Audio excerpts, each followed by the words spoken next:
مسجد اللہ کا گھر ہے میرے بھائیوں، جس کو اللہ کا گھر کہنا ہی بہت بڑی چیز ہے۔ اس کے ساتھ اللہ کا نام جڑا ہے، یہی اس کے مقام و مرتبے کے لیے کافی ہے۔ مسجد کی تعمیر، مسجد کو بنانا، مسجد کو قائم کرنا، یہ ایمان والوں کا کام ہے۔ نبی صلی اللہ علیہ وسلم جب مدینہ پہنچے تو آپ نے مسجد بنائی، لیکن اس میں ایک بڑی خاص بات یہ ہے کہ اللہ کے نبی صلی اللہ علیہ وسلم نے اپنا گھر بعد میں بنایا، پہلے اللہ کا گھر بنایا۔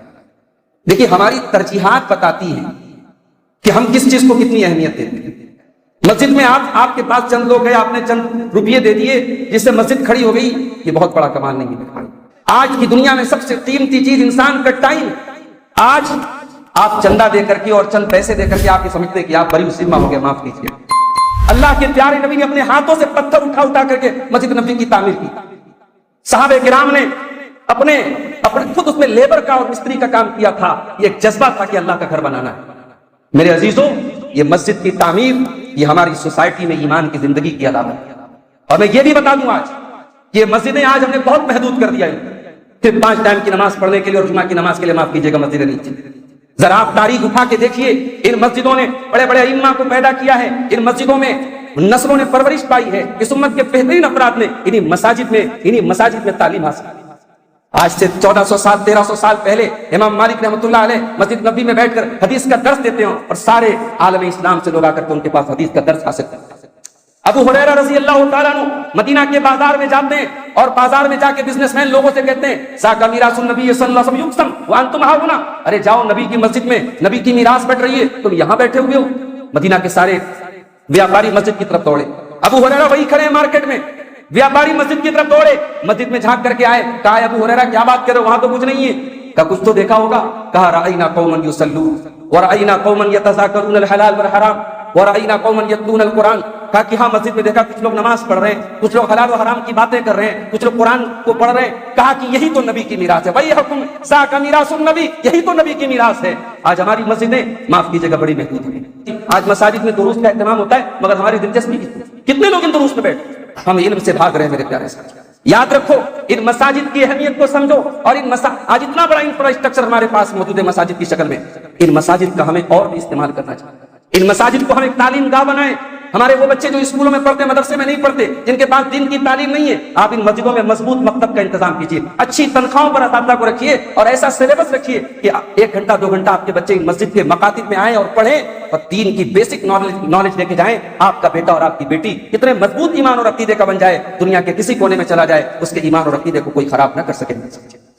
اور ایک بات یہ بھی کہنا چاہتا ہوں، اس مسجد کے جو آس پاس کے لوگ ہیں ان کی ذمہ داری زیادہ ہے۔ آپ کا گھر مسجد سے قریب ہے، اگر واکنگ ڈسٹینس پر آپ اپنی مسجد میں جاتے ہیں، آپ خوش نصیب ہیں، آپ کی ذمہ داری بھی زیادہ ہے میرے پیارے ساتھی۔ آپ رحمان کے پڑوسی، قیامت کے دن اللہ تعالیٰ پوچھے گا آئین جیرانی، کہاں ہے میرے پڑوسی، آئین جیرانی، کہاں ہے میرے پڑوسی؟ فرشتے کہیں گے وَمَن يَنبَغِي لَكَ وَمَن يَنبَغِي أَن يُجَاوِرَ لَكَ، اے ہمارے پروردگار کون آپ کا مہمان کون بن سکتا ہے؟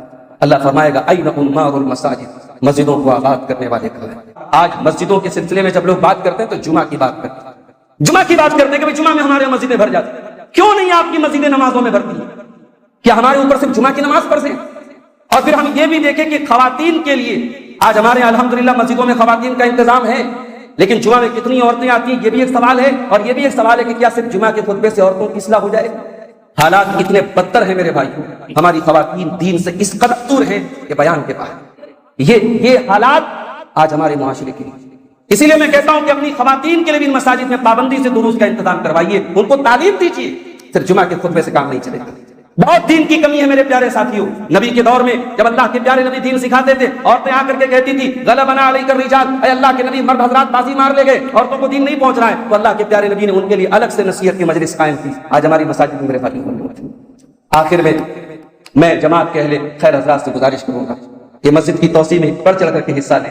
یہ خیر کا کام ہے، نیکی کا کام ہے، اس میں آپ انتظار نہ کریں، اور وہ انسان جو 100 روپیہ دے سکتا ہے وہ بھی اس کار خیر میں حصہ لے، جو 1 لاکھ دے سکتا ہے وہ بھی اس کار خیر میں حصہ لے۔ اللہ کے گھر کا معاملہ ہے، اور من بنا للہ مسجدا والی حدیث 100 روپیہ دینے والے کو بھی انشاءاللہ جس کی جیسی کیپیسٹی آپ اپنی حیثیت کے مطابق اگر دل کھول کر کے تعاون کریں، تجربہ یہ بتاتا ہے، مشاہدہ یہ بتاتا ہے، مسجدیں جذبے سے بنتی ہے، لوگ کھڑے ہوتے ہیں, کوئی سوچ بھی نہیں سکتا کہ یہ کام ہو جائے گا. میں تو بعض گاؤں دیہات کے علاقے میں گیا, 1.5 کروڑ کا چندہ گاؤں والوں نے صرف آپس میں اپنے گاؤں میں اکٹھا کر کے مسجدیں بنائی ہیں. جذبہ بہت بڑی چیز ہے میرے بھائیوں, آج وہ جذبے سرد پڑ رہے ہیں. میں جماعت کے تمام اہل خیر حضرات سے اور جماعت کے تمام افراد سے جو بھی اس کار خیر میں حصہ لے سکتے ہیں, میں اپیل کرتا ہوں, درمندانہ اپیل کرتا ہوں, میں آپ سب سے بصد احترام گزارش کرتا ہوں کہ اس مسجد کی توسیع میں ضرور حصہ لیں. اور انشاءاللہ اگر آپ کا جذبہ اور اخلاص اگر اس نے کام کیا تو بہت جلد ہم جو اس مسجد کی توسیع کا جو لوگوں نے پلان بنایا ہے بہت جلد انشاءاللہ پورا ہو جائے گا. ہم اللہ سے دعا کرتے ہیں رب العالمین اس مسجد کی تعمیر کا کام ہم سب کو جلد سے جلد مکمل کرنے کی توفیق عطا فرمائے. رب العالمین مسجد بنانے کے ساتھ ساتھ مسجد کو ہمیں آباد کرنے, نمازی کی شکل میں اسے آباد کرنے کی توفیق عطا فرمائے. مسجد کا صحیح مقصد سب کو سمجھنے کی توفیق عطا فرمائے. آمین. وآخر دعوانا ان الحمد للہ رب العالمین. علیکم ورحمۃ اللہ وبرکاتہ.